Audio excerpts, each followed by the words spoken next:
여호와께서 자기에게 기름 부음 받은 자를 구원하시는 줄 이제 내가 아노니 그의 오른손에 구원하는 힘으로 그의 거룩한 하늘에서 그에게 응답하시리로다.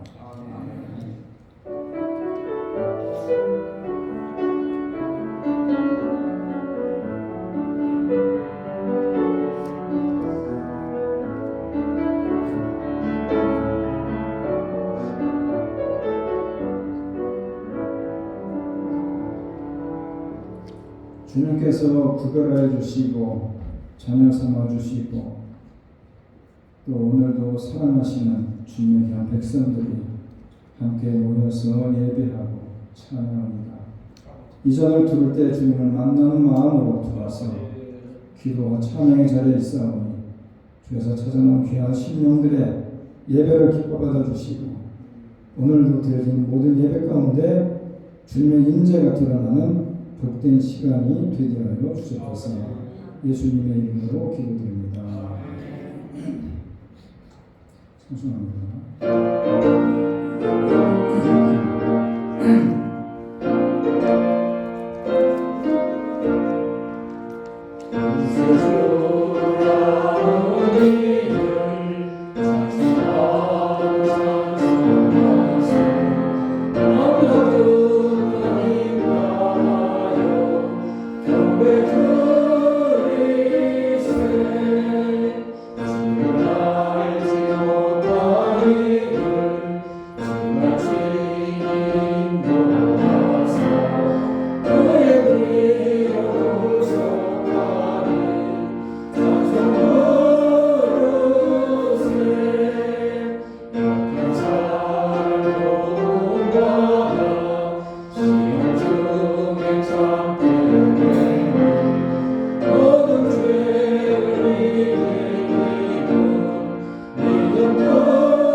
죄를 사하여 주시는 것과 운이라시 사는 것과 영원히 사는 것을 사옵나이다. 옆 사람 인사합시다. 잘 계십니다.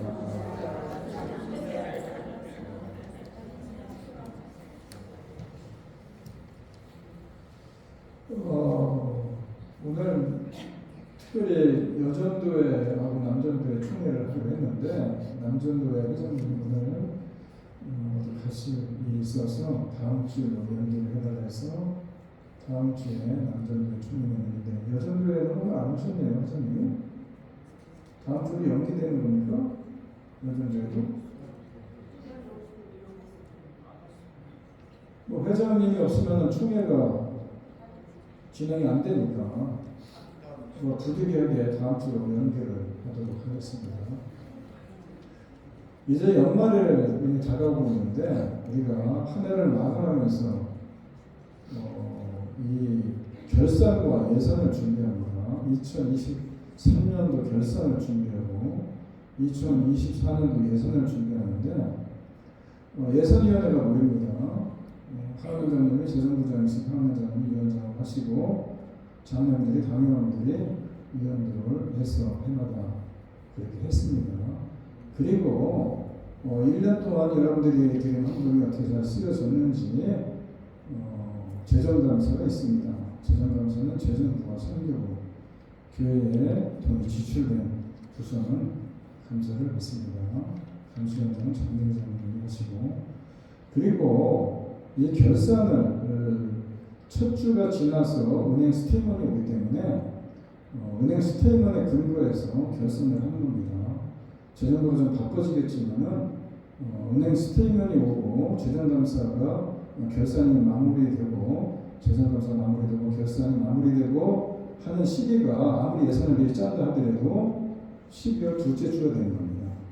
결산 없이 예산을 짤 수 없습니다. 한 해를 결산하고 예산을 짜기 때문에 두 번째 주에는 공동회의를 모이고 그 첫 주에 은행 스테이트먼이 오는 대로 재정부에서 결산을 해 주시면 감사하겠습니다.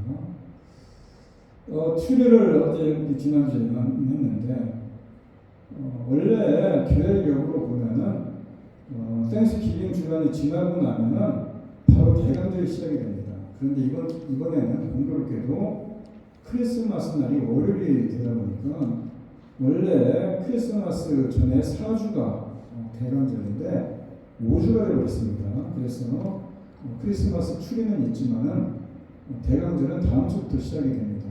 어찌됐건 한 해가 마무리되자는 시점에서 추리하신 분들에게 감사를 드립니다. 찬양하면서 헌금하겠습니다.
한 해가 시작이 되는가 했는데 한 해가 마무리되는 시점에 와 있습니다. 교회가 마무리를 하면서 재정감사도 하고 또 결산도 하고 또 2024년도를 준비하며 예산도 짜는 그런 시기가 됐습니다. 한 해 동안 우리 교회를 사랑하시고 성도들의 각 가정을 사랑해 주셔서 정말 주님의 은혜 가운데 한 해를 잘 마무리하게 하심을 감사드립니다. 이제 남은 시간 동안에 주님께서 함께해 주셔서 모든 것들이 잘 정리되어지게 하여 주시고 잘 마무리될 수 있는 귀한 기간들이 되어지게 하여 주셨소서. 한 해 동안 남녀 전도를 통해서 수고하시고 또 이 모양 저 모양 빛과 이름도 없이 빛도 없이 수고한 손길들 주님께서 기억하여 주셔서 한 해 동안 그들에게 주님께 헌신하고 섬기고 주님을 위해서 봉사하고 교회를 위해서 참으로 귀한 일들을 감당한 귀한 손길들을 주님께서 기억하여 주시고 주님의 감각대로 축복해 주시고 주님께서 그들의 수고와 노고와 힘쓴 모든 것들을 주께서 기억하시고 하늘의 귀하게 상급으로 쌓여지는 역사가 있게 하여 주시옵소서. 이제 2024년도를 준비하는 귀한 시간들이 되었습니다. 하나님, 참으로 모든 것들이 잘 준비되어져서 내년도에 또 교회를 이끌어가는 남녀 전도회 회장님을 비롯해서 교회의 귀한 일꾼들을 세워주셔서 귀한 부서를 통해서 귀한 섬김을 통해서 참으로 2024년도도 주님 앞에 큰 열매를 맺혀드리는 귀한 한 해가 되시도록 잘 준비케 하여 주시옵소서. 오늘도 주님의 이름으로 모여서 기도하는 자들, 예배하는 자들, 주님께 영광 돌리는 자들 주께서 기억하여 주시고 이들의 마음의 소원과 기도의 제목들의 귀를 기울여 주셔서 오늘도 이민들의 모든 삶 속에 주님의 응답이 넘쳐나는 복된 예배가 되게 하여 주시옵소서. 특별히 선교사에 쓰고 수고하는 선교사님들 하늘을 마무리하는 시점입니다. 그곳에서도 귀한 열매가 맺혀지게 하시옵시고 또 귀하게 한 해를 마무리하게 하시고 2023년도를 준비하는 기간들이 되게 하여 주셔서 참으로 귀한 선교사님들 참으로 하루하루가 분주한 가운데 지나가지만 은혜 가운데 모든 것들이 잘 정리되는 귀한 시간들이 되게 하여 주시옵소서. 참으로 세상 속에 우리가 살아가지만 오늘도 분주한 세상 속에 있지만 오늘도 주님께 나와서 귀한 성의를 아버지 주님께 영광 돌리며 귀하게 보내는 가운데 있사오니 하나님께서 이 시간 우리들의 예배를 받아주시고 주님께서 이 시간 부어주신 놀라운 은혜가 충만한 귀한 예배가 될 뿐만 아니라 드려진 귀한 예물을 주님 기뻐 받아주시고 드려진 손길들을 축복하여 주시옵소서. 참으로 출타장에 있는 자들 기억해 주시고 또 건강이 좋지 못한 자들 기억해 주시고 또 여러 가지 또 어려운 가운데 있는 자들을 기억해 주셔서 그 모든 것들이 잘 하나씩 해결되고 회복되는 귀하고 복된 한 주가 되어지게 하여 주시옵소서. 예수님의 이름으로 기도드립니다. 아멘.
자, 오늘 보면 자연의 소리를 들으며 귀로 듣는 것과 초겨울의 얘기에 나의 하나님 음성의 숨을 느낍니다.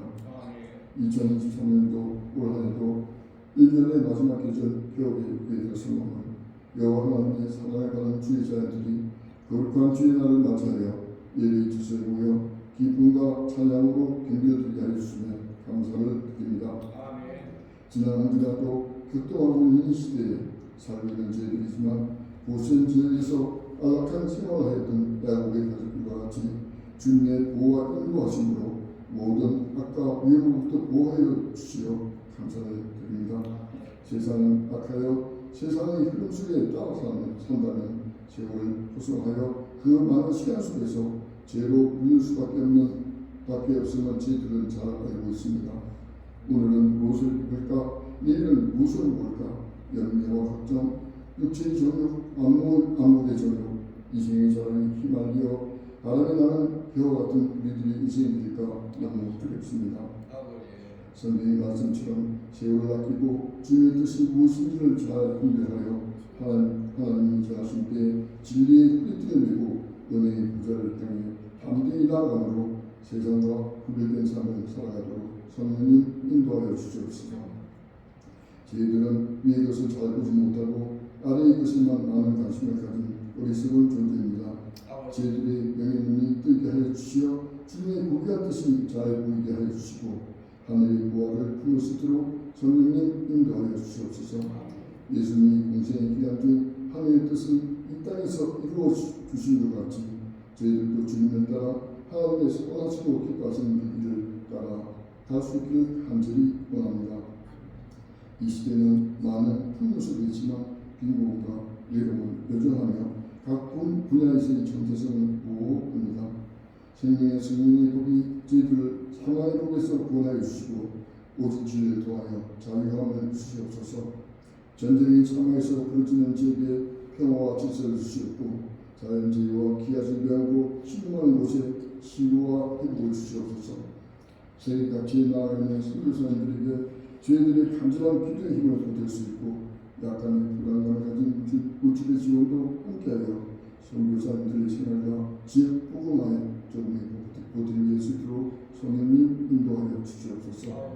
흩어져 있는 가족, 특히 자녀들이 어디 있든지 하나님이 주시는 지혜와 지식을 가지고 이 세상을 깊이 있고 정리하며 살아갈 수 있도록 성령님 인도하여 주시옵소서.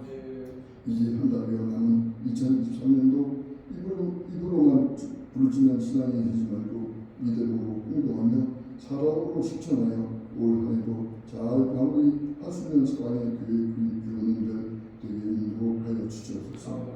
이 시간 목사님 나와 말씀 증거합니다.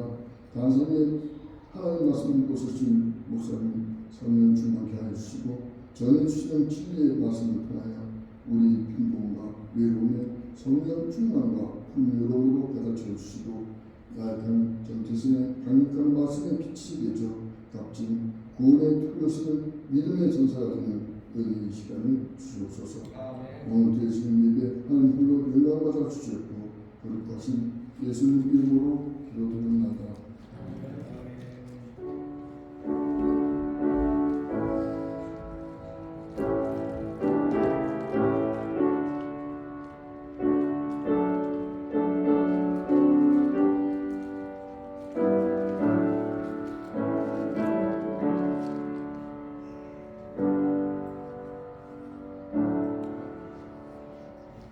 오늘 하나님의 말씀은 시편 139편입니다. 139편을 다 읽어야지만 긴 관계로 14절부터 18절까지는 그렇습니다. 내가 주께 감사하오면 나를 지으심이 심히 기묘하시니라. 주께서 하시는 일이 기함을 내 영원히 잘 아나이다. 내가 은밀한 데서 지음을 받고 땅의 깊은 곳에서 기이하게 지음을 받을 때에 나의 형체가 주의 앞에 숨겨지지 못하였나이다. 내 형질이 이루어지기 전에 주의 눈이 보셨으며 나를 위하여 정한 날이 하루도 되기 전에 주의 책에 다 기록이 되었나이다. 하나님의 주의 생각이 내게 어찌 그리 보배로우신지요. 그 수가 어찌 그리 많은지요. 내가 세려갈지라도 그 수가 올해보다 많도소이다. 내가 깰 때에도 여전히 주와 함께 있나이다. 성탄 추리를 보면서 또 한 해가 저물고 있구나 라는 생각을 해봅니다. 참 세월이 굉장히 빠른 것을 느끼지 않습니까? 몇 해 전만 해도 이 코로나 중간 시작된 이 코로나가 전파됐을 때에 사실 세계가 깜짝 놀랐습니다.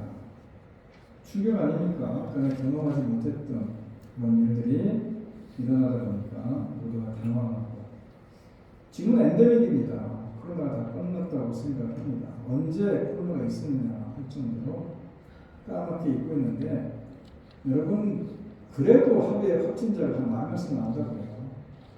보기에는 우리 중에도 코로나가 얼마 전에 걸렸던 분도 계시고 그냥 처음엔 어땠습니까? 지금은 뭐 10,000명 나와도 별로 관심도 갖지 않습니다. 사람이 죽어나가지 않으니까. 그런데 처음에는 100명, 200명만 돼도 마치 세상이 끝날 것처럼 걱정을 했던 시대 아닙니까?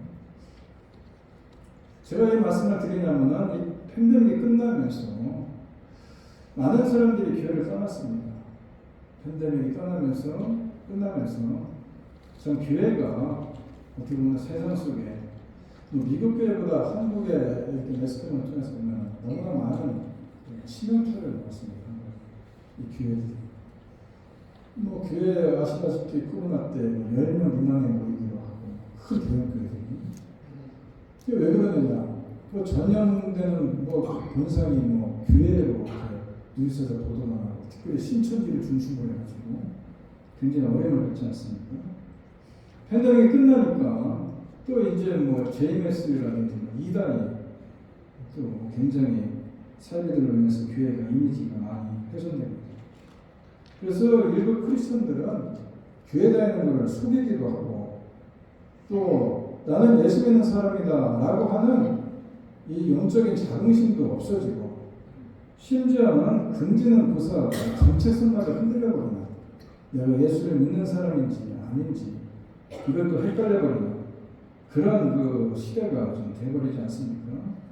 굉장히 좀 아쉬운 시간들인데 어찌됐건 세상이 교회를 비난하다 보니까 많이 위축된 것도 사실이고 또 그런 일들을 통해서 우리가 교회를 떠난 분들도 많다는 것입니다.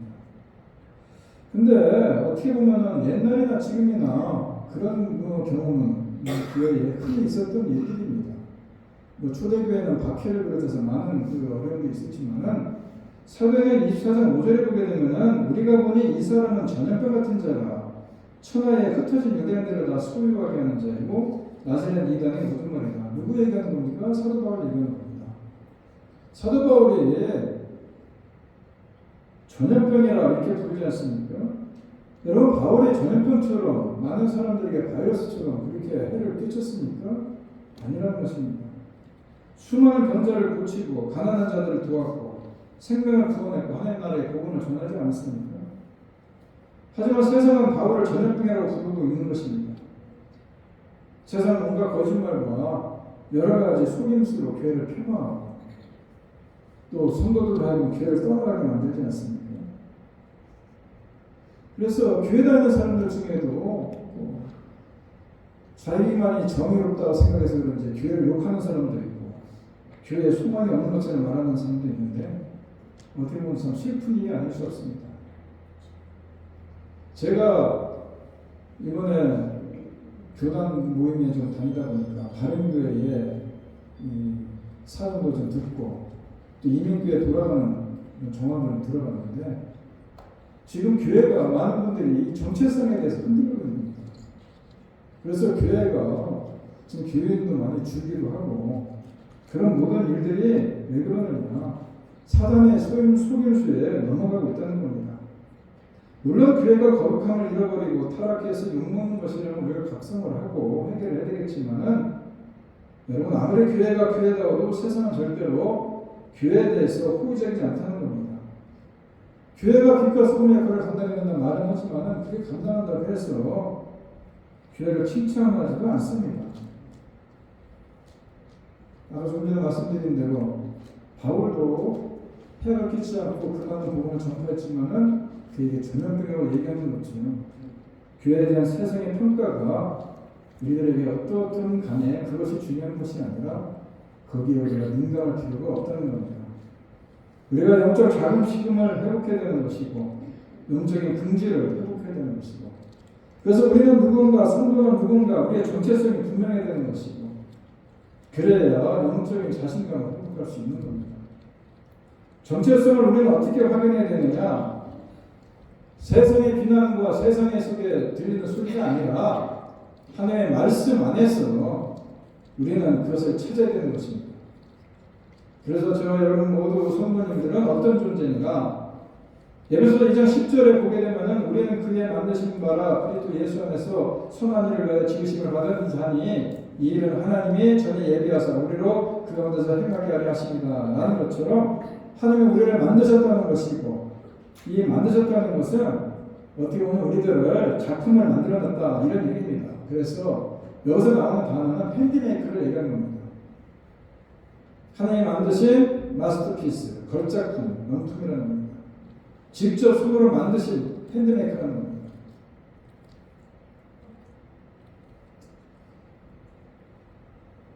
저도 마음에 와닿지 않습니까? 옆 사람하고 인사합시다. 당신은 하나님 만드신 명품입니다. 인사해보세요.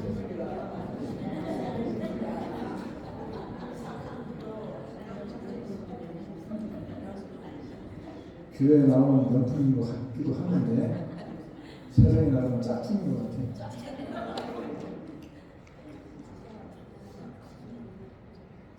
장인님이 명품을 만들 때에 자신의 혼을 불어넣어서 작품을 만드는 것처럼 하나님이 혼을 불어넣어서 하나님 형상대로 만들어 나가겠습니다. 여러분 상품과 작품은 차이가 있습니다. 상품은 기계로 찍어내는 것이고 작품은 한 땀 한 땀 이렇게 손으로 만드는 것입니다. 상품은 판매자가 정해진 가격표를 붙이는데 작품은 가격표를 내지 못합니다.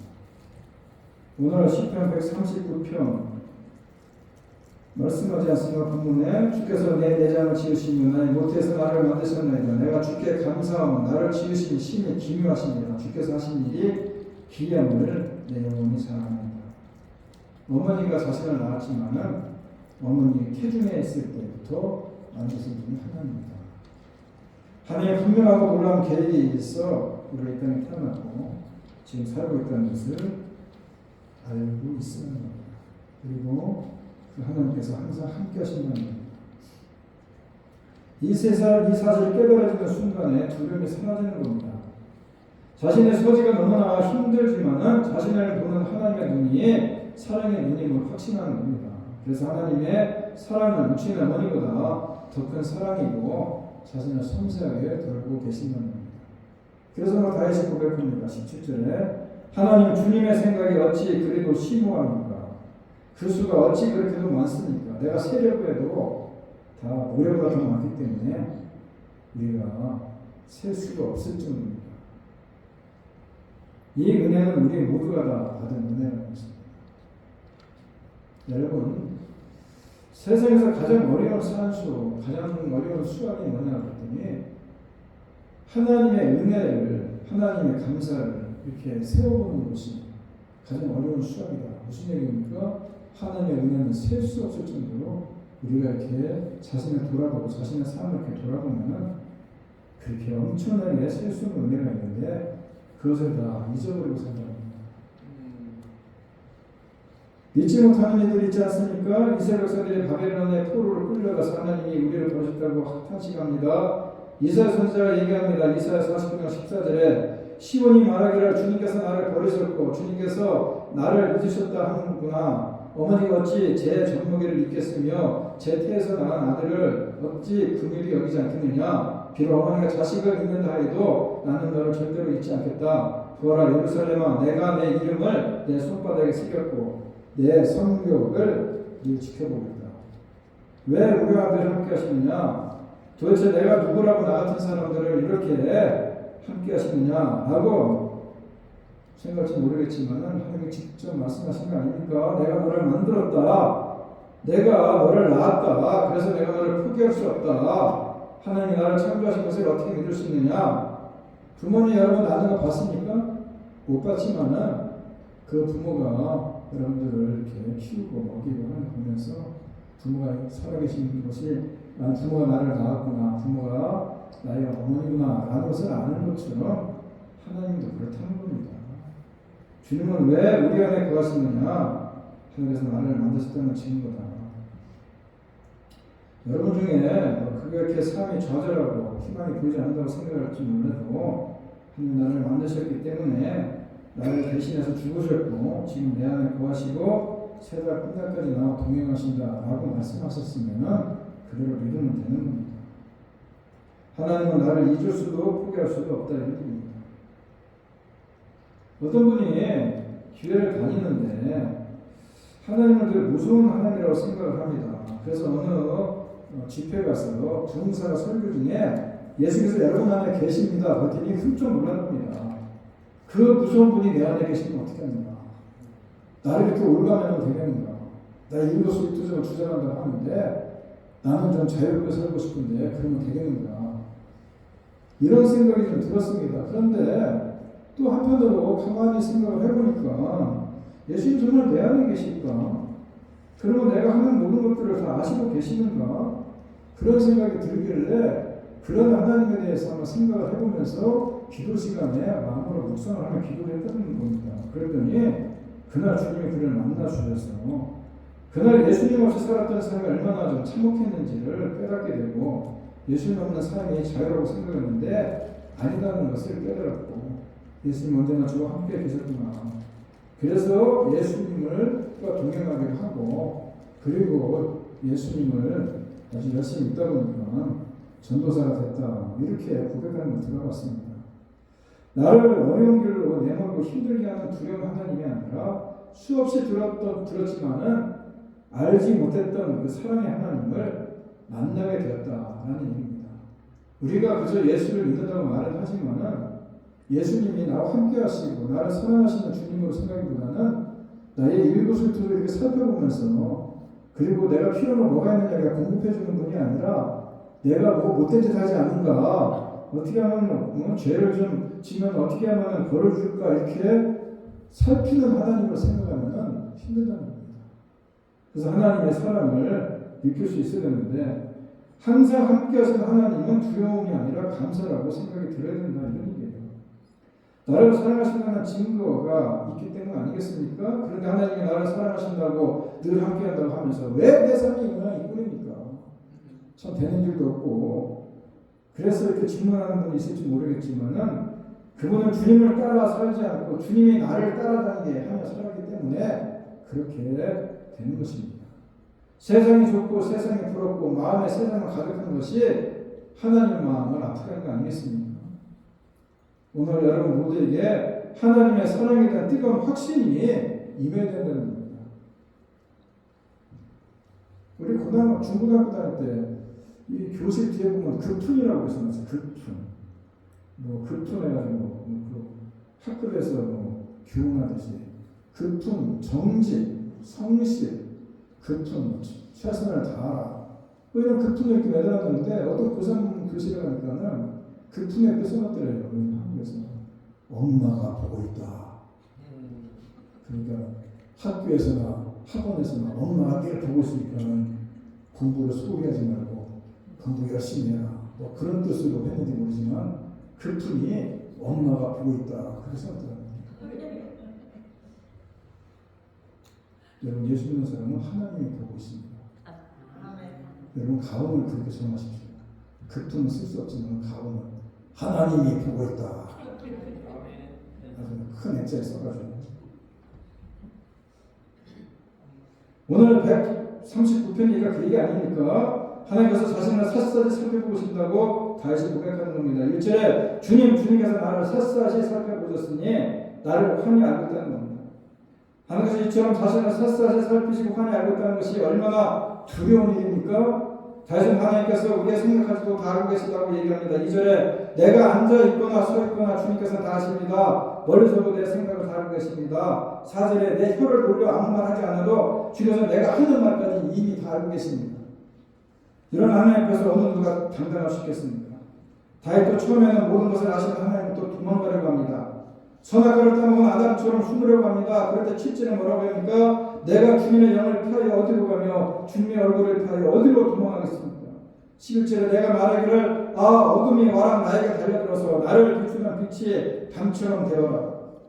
그런데 자신의 모든 것을 다 아시는 하나님이 어느 순간 다윗에게 두려움만 아니라 놀라운 은혜로 다가가기 시작한 겁니다. 하나님이 언제나 함께 하시고 모든 걸 다 보고 계신다. 다윗에게 구원의 빛으로 다가왔다는 겁니다. 5절에 주님께서 나의 앞뒤를 두루 감싸주시고 내게 주님의 손을 얹어주셨습니다. 6절에 이 깨달음이 내게는 너무나 놀랍고 너무 높아서 내가 감히 측량할 수조차 없습니다. 이것이 구원받은 사람의 특징이다, 이런 얘기입니다. 하나님이 늘 함께 하신다는 것이 하나님이 자신을 감싸주시는 것이고 자신의 손을 얹어주시는 것이고 자신의 손을 붙잡아 주시는 것이고 그것을 깨닫고 놀라고 감격하게 되는 거 아니겠느냐. 다윗은 자신의 비참한 처지에서도 함께 하시는 주님께 눈이 뜨인 겁니다. 그래서 8절에 스울에다 자리를 펴더라도 주님은 거기에도 계시더라.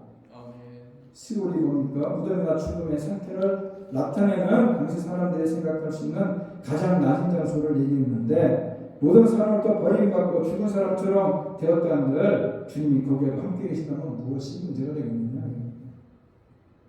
요한계시록을 우리가 새벽에 요즘에 요한계시록을 보고 있는데 소망과 교인들 주님으로부터 직접 나는 내가 당한 환난과 궁핍을 알고 있다. 네가 그 어려운 가운데서도 믿음을 저버리지 않았구나. 서머나 그 7개 초대교 7개 교회 중에서 예수로부터 칭찬과 책망을 다 받았지만 4개 교회는 그 중에 2개 교회 서머나 교회와 필라델피아 교회는 칭찬만 받습니다.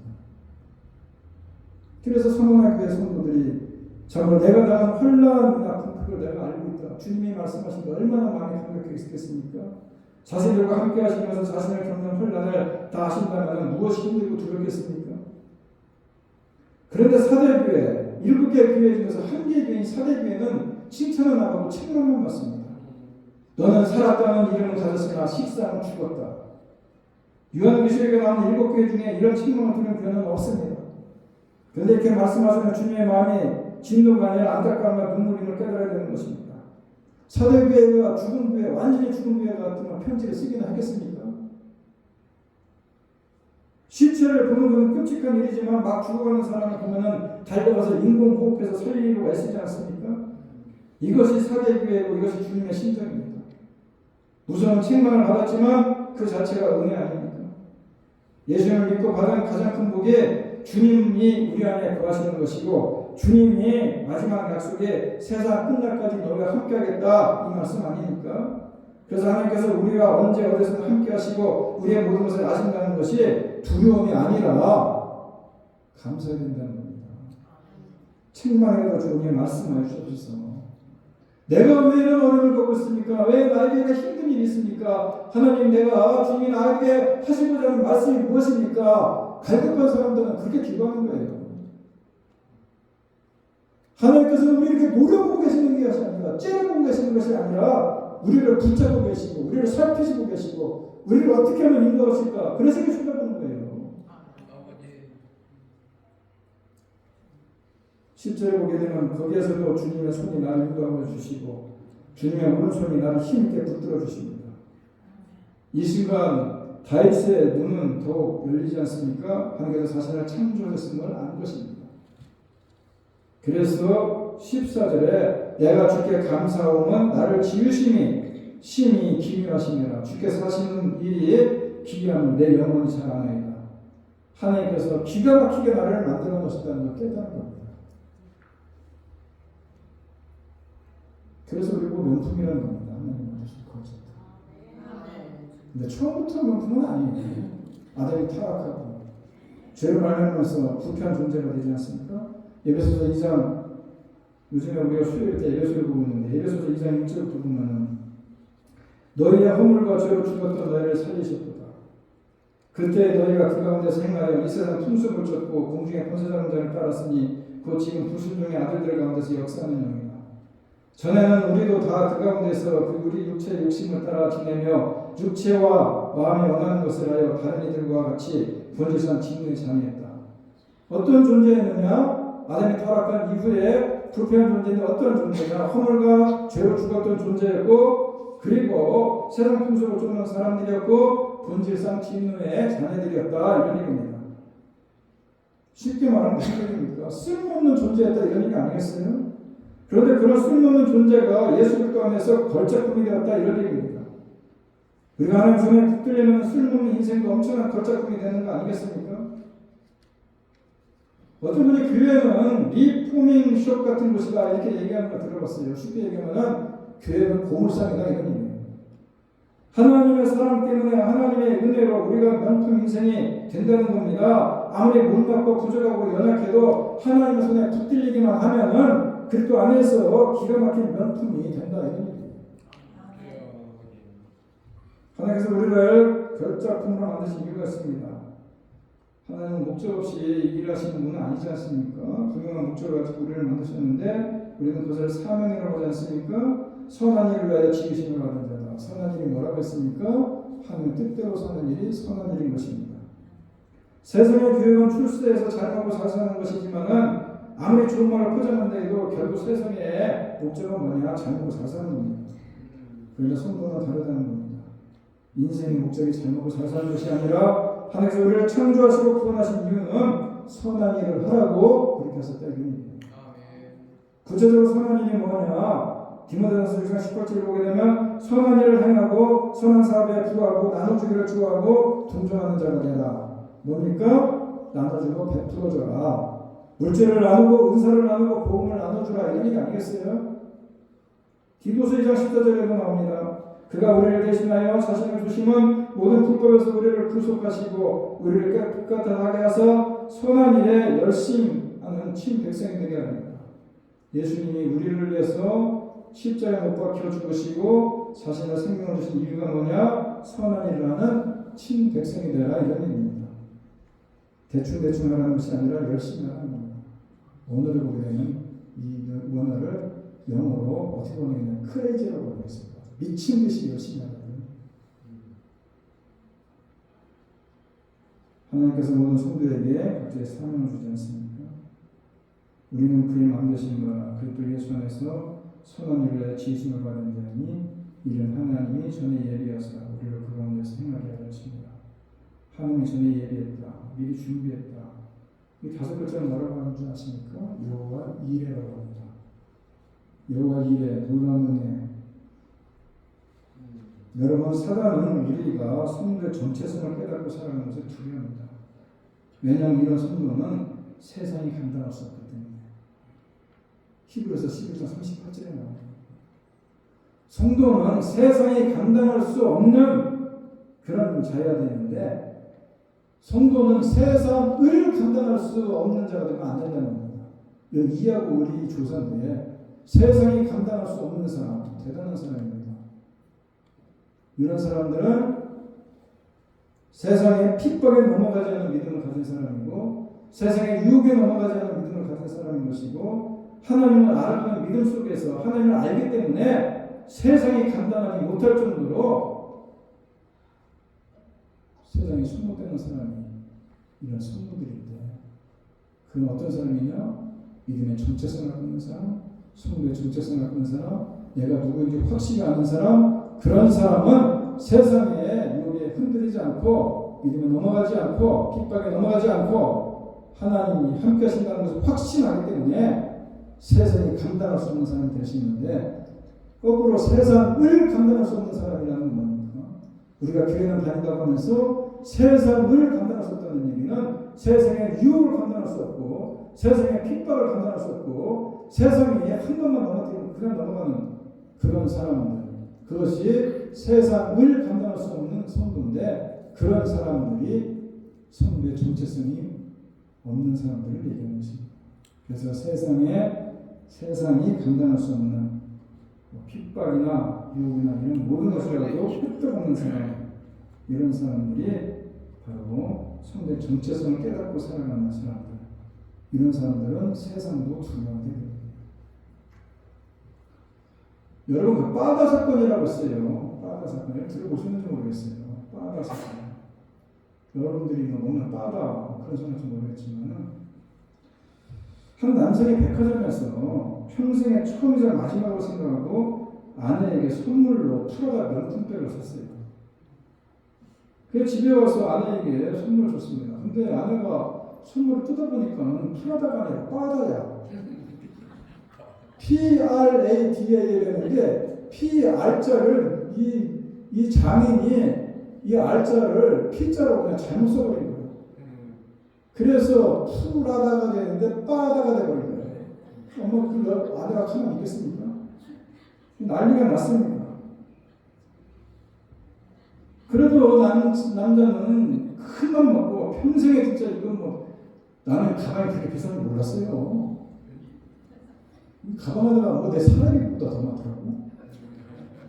그 가방들이 4배 있더라고. 맨 위에가 샤넬이고 그 밑에는 구찌고 뭐 그 밑에 루이봉이고 이렇게 있더라고. 우리 딸애가 불러내는 거 보니까 나 가방이 그렇게 비싼 줄 몰랐어요. 진짜. 그 남자이 큰맘 먹고 그 프라다 하나 사다 줬는데 그게 빠져였으면 되겠습니까? 그 작은 흠 하나 때문에 그 명품이 프라다가 아니라 빠져가 버린 거예요. 세상은 우리의 연약함을 물고 늘어져서 너희는 프라다가 아니라 빠다라고 이렇게 조롱할 수 있어요. 근데 여러분 속지 말라는 겁니다. 아무리 부족하고 모자라도 허물이 실제로 여러분 하나님의 명품입니다. 하나님의 프라다라고 이러면 속으로 볼 거예요. 프라다가 더 비싼 거 있는데 이 아이는 사멜이라고 해주지. 비싸다고 명품되는 거 아닙니다. 사람들이 귀하게 여기는 바에 명품인 것입니다. 뭐 명품은 품질은 뛰어나지만 많은 사람들이 오랫동안 물건을 사용하고 한결같다고 얘기를 해요. 그래서 평생 쓸 수 있는 신뢰도 있고 유행도 타지 않고 세월이 지날수록 멋있고 손때가 묻어서 더 정감이 간다고 하는데 그 값어치를 한다고 하는데 그래서 너무나 갖고 싶어하게 젊은 사람들은 짝퉁이라고 하고 나이 드신 분은 짜다라고 하는 거 만들어 쓰긴 하지만은 어찌됐건 똑같은 상표를 가지고 있지만은 왜 가서는 구별이 안 될지 모르겠지만은 사용하다 보면은 그만 알 수 있다 이런 얘기 아니겠습니까? 영적으로 생각해보면 갈수록 예배당이 많이 지어지고 믿는 사람도 많아지고 목사도 많아지고 왜 세상은 다와 문제가 더 많아지고 타락하느냐? 이유는 진짜처럼 보이는 가짜들이 많기 때문에 그런 거 아니겠어요? 가짜가 진짜처럼 똑같이 볼 수는 있지만은 생명이 어떤 겁니다. 어떤 사람들이니까 이단들 얘기하는 겁니다. 하나님께서 인간을 만드셨고 독생자 예수님을 십자가에 죽기까지 하시면서 포기하지 않는 하나님의 특별한 사람, 명품 중에 명품으로 만들어 놓은 것이 바로 저와 여러분이다 이런 얘기예요. 제가 뭐 오늘 예배 시간에 뭐 프라다 얘기하고 빠다 얘기하는 뭐 명품만 들고 다니라고 이렇게 집어서 엉뚱한 소리 하지 마십시오. 오늘 설교 뭐 듣고 하냐 했더니 명품 들고 다니래 목사님이 이런 소리 하지 마시고 여러분들이 명품에 여러분들이 하나님이 만드신 명품들입니다. 여러분 자신의 부족한 모습 때문에 자신을 과소평가하지 말라는 겁니다. 세상의 눈으로 자신을 보지 말라는 겁니다. 자신을 오직 하나님의 눈으로 바라보라는 것입니다. 23절에 나오지 않습니까? 하나님 나를 샅샅이 살펴보시고 내 마음을 알아주십시오. 나를 철저히 시험해보시고 내가 걱정하는 바를 알아주십시오. 내가 나쁜 길을 가지나 않는지 나를 살펴보시고 영원한 길로 나를 인도하여 주십시오. 이것이 하나님이 자신을 창조하셨고 늘 함께 동행하시는 믿는 성도의 기도고 삶 아니겠습니까? 처음에는 하나님이 자신을 샅샅이 지켜보신다는 것이 두려움이었는데 지금은 그것이 소원이 됐습니다. 왜냐 하나님의 자녀가 세상의 악한 자와 다르게 사는 비밀 아닙니까? 항상 지켜보고 계시는 하나님을 자신도 항상 지켜보면서 사는 것입니다. 그래서 나를 샅샅이 살펴보셔서 나의 마음까지 샅샅이 살펴보셔서 기도하면서 주님의 인도하심을 따라가는 거 아니겠어요? 아까도 소대도 말씀드렸지만 성대 전체적인 겁니까? 하나님의 자녀인 것입니다. 하나님은 우리를 이렇게 눈동자에 지켜보고 계세요. 그런데 이 다윗이 처음에 얘기한 것처럼 1절에 나온 것처럼 하나님 나를 샅샅이 살펴보시는 것이 두려워가지고 내가 바다 밑으로 도망가고 어디로 가고 도망다니려 해도 하나님은 여전히 나와 함께 하시고 계시더라. 나를 샅샅이 지켜보고 계시더라. 왜냐? 나를 인도하시고 나의 필요한 걸 공급해 주시고 내가 나를 인도하시기 위해서 하나님이 이렇게 살펴보시는 것이지 내가 잘못해서 징계하기 위해서 나에게 벌 주시기 위해서 지켜보고 계시는 것이 아니구나 것을 깨닫지 않습니까? 우리도 오히려 하나님께 기도해야 합니다. 하나님 나를 좀 샅샅이 지켜봐 주세요. 하나님 내가 필요한 것이 뭔지 좀 알아보세요. 하나님의 기도 제목이 뭔지 내 마음을 좀 살펴보세요. 이렇게 기도하는 것이 그것이 진정한 그리스도인 것입니다. 그러면서 나와 항상 동행하시는 하나님의 은혜를 그때 누릴 수 있는 겁니다. 여러분 하나님의 은혜를 누린다는 것이 뭡니까? 우리가 지금 누리고 있는 것, 살고 있는 것 모든 것이 필요한 당연한 것입니까? 아니면 하나님의 은혜입니까? 하나님의 은혜예요. 여러분 공기가 있기 때문에 그 공기의 고마움을 모르는 우리들처럼 하나님께서 매일매일 베풀어주는 일상의 은혜는 은혜가 아닌 것처럼 오늘 일어나서 그래서 내가 이렇게 살 수 있는 것 자체가 하나님의 은혜에도 불구하고 그것이 마치 당연한 것처럼 우리가 살고 있는 건 아닌지 착각하지 말라는 겁니다. 걸어가면서 믿음의 눈으로 바라보라는 겁니다. 이것도 은혜고 저것도 은혜고 내가 지금 걸어갈 수 있는 것도 은혜고 내가 숨쉬는 것도 은혜고 모든 것이 당연한 것이 아니라 하나님의 은혜구나. 나 같은 죄인을 살리기 위해서 베풀어 주시는 그 놀라운 사랑과 은혜가 너무나 크다는 사실을 기억하면서 하나님을 바라보고 하나님께서 나를 살펴보시기를 기대하라 이런 얘기예요. 선포하십시오. 나는 사망을 내치는 하나님의 명품이다.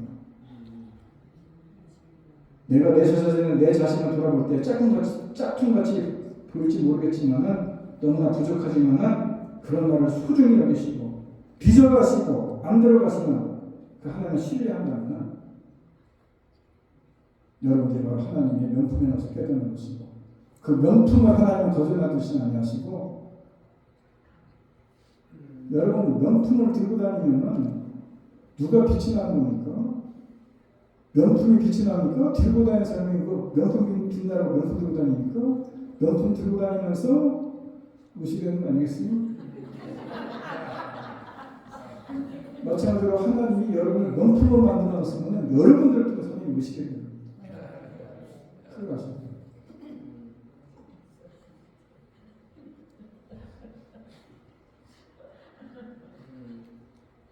어떤 분이 너트로스는 웃으시네.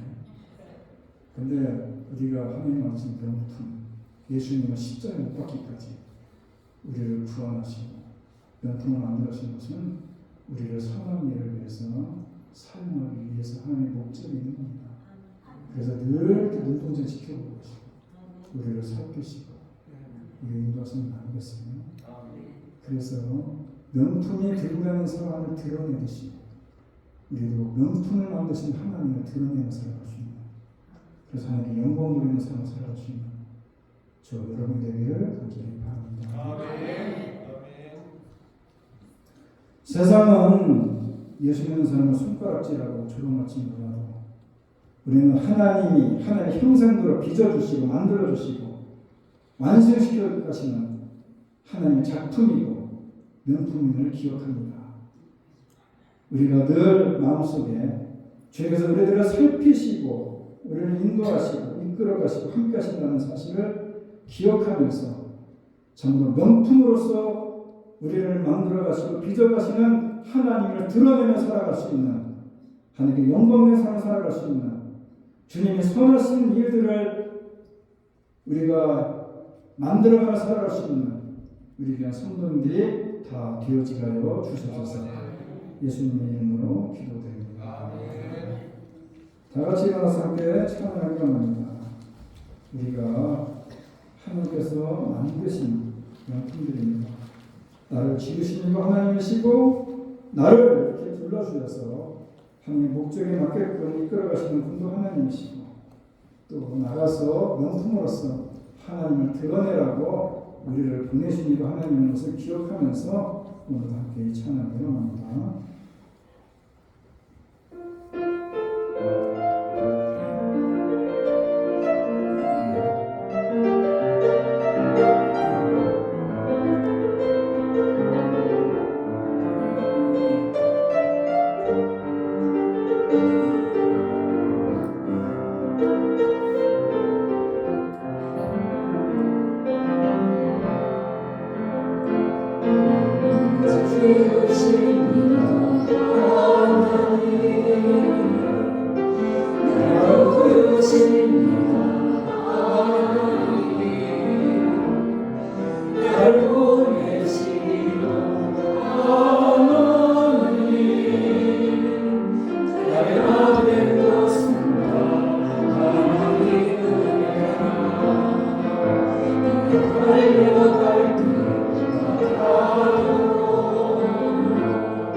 나를 지으시기 바랍니다. 나를 부르시니 바랍니다. 나를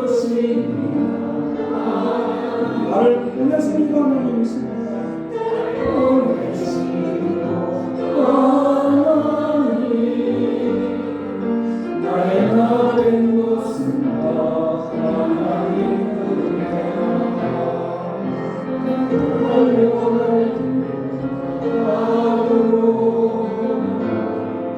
나의 마지막 나와도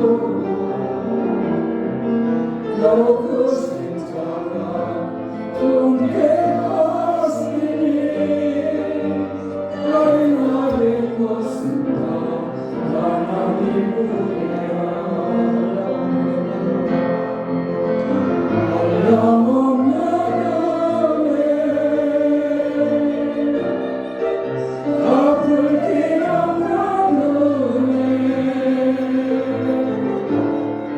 내 삶을 해워사는 하나님의 은혜 나 주저함 없이 그 땅을 발견으로 나를 붙드시는 하나님의 은혜